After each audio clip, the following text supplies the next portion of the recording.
성명서. 윤석열 대통령님의 정부와 정치인 모두에게 국민 통합으로 가는 상생의 길은 무엇인가에 대하여 성명서를 통해서 찬성의 입장을 전하고자 하는 바입니다. 이 나라 대한민국을 책임지고 국민을 위해 헌신하며 봉사를 해야 될 정치인들은 눈앞에서 당장 일어나는 이익과 권력에만 눈이 멀어 이권의 다툼 속에서 서로가 싸우는 모습들은 마치 물불을 가리지 않고 불 속에 뛰어드는 불나방처럼 살아가는 모습들은 과연 누구를 위해 정치를 하는지 한번 따져 묻지 않을 수가 없습니다. 100년도 살지 못하고 가는 세상에 정권을 한번 부여잡으면 그 권력이 영원할 것처럼 사람들은 착각에 빠져 권력을 움켜쥐고 미래의 앞날을 설계하고 그림을 그리지만, 그러나 그러한 계획대로 건물을 짓고 그림이 잘 그렸다 하더라도 건물이 부실하고 그림이 인기가 없다면 그 상품은 가치가 떨어져 결국 아무런 소용이 없게 되듯이, 권력은 국민의 힘으로부터 만들어졌지만 결국 국민의 힘으로도 없앨 수도 있다는 점을 권력을 가진 사람들은 반드시 꼭 알아서 명심해야 될 것입니다. 옛 속담에 등잔 밑이 어둡다라는 말과 몸에 좋은 것은 쓰다라고 했습니다. 비유하자면 한 나라를 다스리는 통치자에게 쓸 인재는 그리 멀지 않고 인재는 가까이 있는데 보지 못한다는 뜻과, 또한 자신을 위해 올바른 이익된 조언을 해주는 것은 즉 국민과 소통의 뜻을 두고 담은 내용이라 하겠습니다. 그래서 대한민국의 현 정부를 대표하여 맡아서 이끌어가시는 윤석열 대통령께서는 부처님의 자비의 마음으로 예수님의 사랑의 정신이로 내 편과 네 편을 떠나 모두를 다 어우르는 국민통합의 통큰 정치를 펼치시면서 잘한 일을 한 자는 상을 내려주고 잘못한 일을 한 자는 벌을 내려주고 하는 일 모두에게 공평무사하고 공명정대하게 민심을 살펴서 신경써 있게 국민을 돌봐주고 챙겨주고 소통이 되어 맡긴 것을 떨어준다면 비로소 나라가 안정이 되고 국민이 편안하게 살 수가 있을 때 그러한 정치인은 인정을 받을 수가 있는 것입니다. 평화의 축제가 만들어져야 될 광화문 광장에는 매번 정권 교체가 될 때마다 여와 야가 바뀌면서 진보와 보수가 나눠지고 우파와 좌파와 혁신 세력과 수구 세력의 갈등 속에 끊임없이 우리 사회는 불안정한 속에서 민주적 기본 질서가 무너지고 파괴되어가는 자리에 남남 간의 갈등은 더욱더 고조만되어 가고 있는 시기에 윤석열 대통령께서는 대국민 담화문을 발표하시어 국민들의 불안과 답답한 마음을 시원하게 풀어주는 일도 국민과 함께하는 소통의 방법이라 할 수 있겠습니다. 날이 새면 북한은 미사일을 하늘에다 계속해서 쏘아대고 있는 가운데 한민족의 분단된 남북관계는 조금도 개선되지 못하고 양극화로 이어지면서 일부에서는 우리도 핵을 가져야 한다는 주장이 높아지면서 우리들이 소망하고 염원하는 평화통일로 가는 길은 점점 멀어져만 가고 있으니 이 어찌 개탄스럽지 않을 수가 있겠는가. 참으로 슬프고도 슬프도다.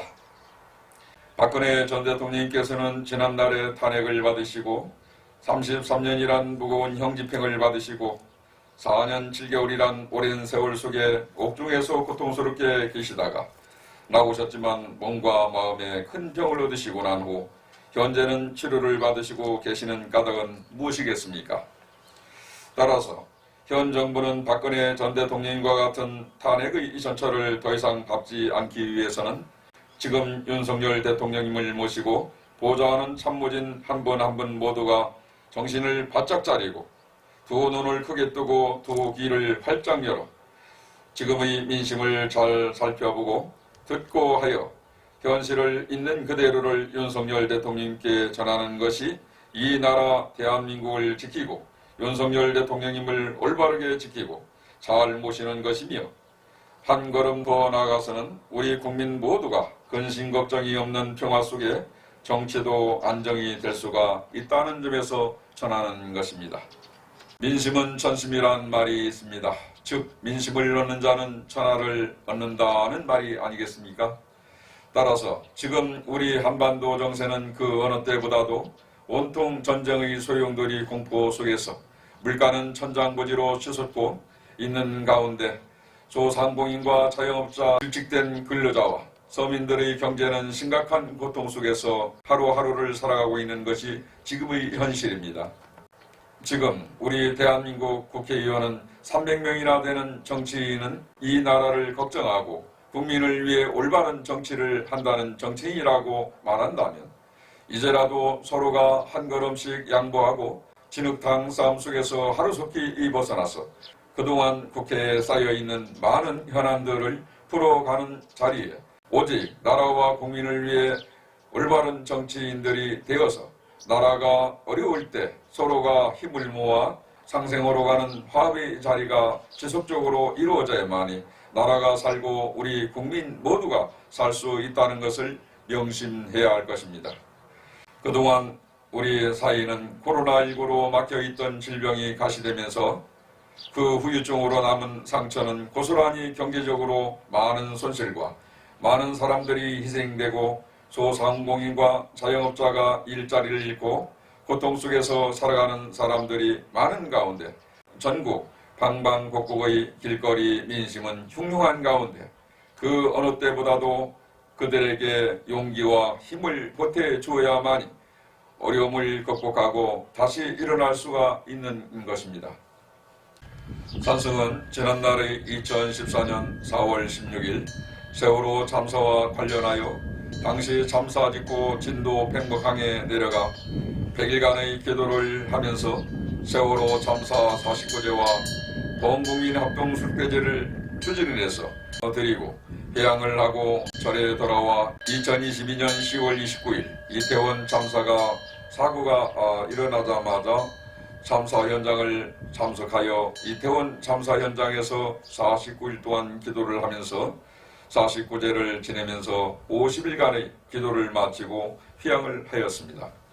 그러한 참사 현장에서 자리를 지키고 기도 수행자의 한 사람으로서 이태원 참사와 관련하여 정부에서는 이태원 희생자 158명을 추모탑과 추모기념관을 참사 현장 인근 부근에다 설치하여 두 번 다시 이태원 참사와 같은 사고가 이 땅에서 일어나지 않도록 문화적인 시설이 마련이 될 수 있도록 국가적 차원에서 추진이 되어야 될 것이고 또한 대승적인 차원에서 윤석열 대통령께서 유가족분들을 한 자리에다가 모아놓고 진정성 있는 그 한 말씀이라도 전해주신다면 그래도 유가족들은 모두가 큰 위로가 될 것이고, 또한 국민의 입장에서 보는 시각에 답답했던 일도 많이 해소가 될 것입니다.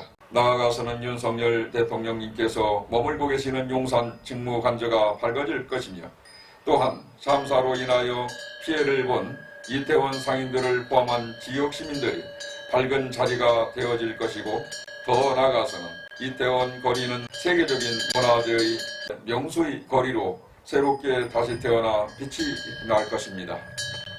끝으로 이 땅에서 코로나19로 희생한 모든 영령들의 덕을 위로하는 추모제는 범국민적으로 추모 행사가 열려져야만이 일체 외로운 영혼들이 한 맺힌 덕을 달래는 자리가 되어서 고통받던 영혼들이 자리를 떠날 때 비로소 그동안 지쳐있는 소상공인과 자영업자, 유가족분들의 한 맺힌 마음을 위로하고 달래주는 자리가 되어서 국민들 모두가 막힌 마음이 풀어지면서 정치, 경제, 사회, 종교, 문화, 예술 분야가 더욱더 밝아지고 대한민국의 미래의 앞날은 안정이 되어서 국민들 모두가 편안하게 살아갈 수가 있도록 산성은 소리내어 전하는 바입니다.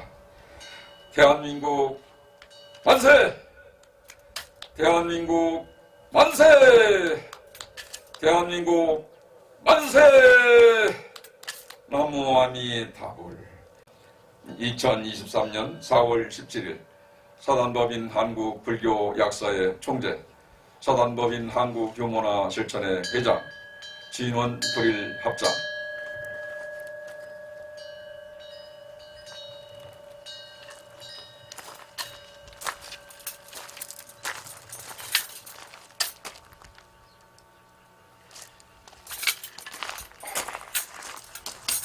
편집을 많이 해주시. 편집을 많이 해주시.